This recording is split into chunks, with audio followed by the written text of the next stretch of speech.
Hello, today we're going to be talking about how to be a great listener. My name is Kaylin Muth, and I am a therapist at Riverbend Counseling, and one of my specialties is couples therapy, where we really focus on active listening skills.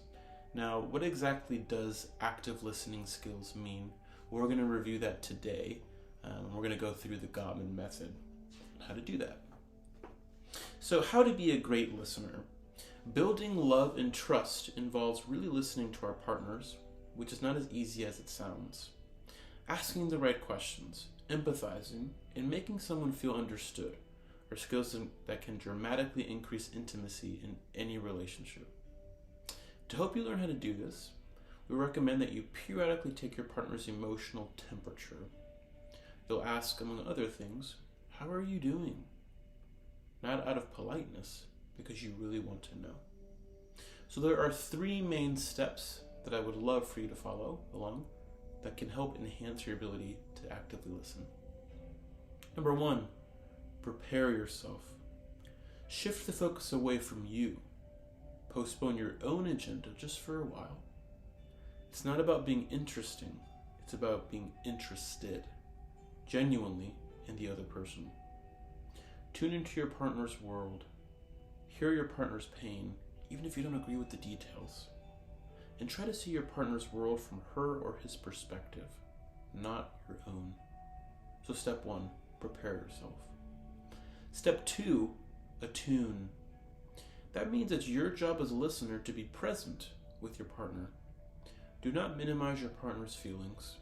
When you listen, do not take responsibility for your partner's feelings. Do not try to make your partner feel better. Do not try to cheer your partner up. Just tune in to how your partner is feeling. Oftentimes, we love to be problem solvers, and we see the problem, we might have a solution, we want to offer that. But this is not the time or place for that. Your goal is simply just to understand. So there are some do's and some don'ts with the step 2. Under the do's, ask questions. Really listen to the answers. Follow up on the answers you get. Ask open-ended questions. These are questions that can't be answered with a simple yes or no. These open the heart. Avoid judgment. You want to listen as if you were a friend, not a foe. Avoid giving advice until you fully understand what has been asked for. Make exploratory statements that help you understand, like, "Tell me the story of that. What does that mean to you?" Communicate respect. Communicate understanding and empathy. And breathe. Breathe again. Self-soothe, especially if you're feeling elevated. There are some don'ts as well. Don't be critical. Don't be judgmental. Don't become defensive. Don't engage in put-downs or superiority. So step 2 was attune. And the last step, step 3, reflect back what you hear. A big part of listening is witnessing. That means you listen so your partner doesn't feel so alone. A powerful way to witness and to be there for your partner is to repeat back in your own words what you have heard your partner saying, and then communicate validation.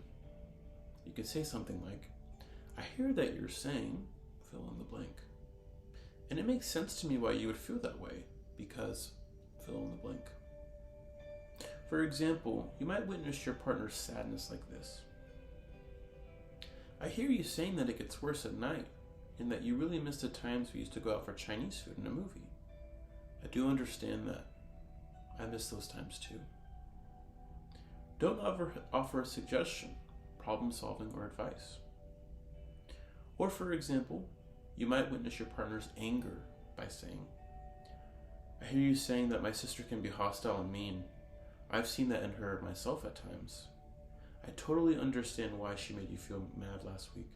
She's gotten my goat many times in the past." So to review, there are the 3 main steps in how to be a great listener.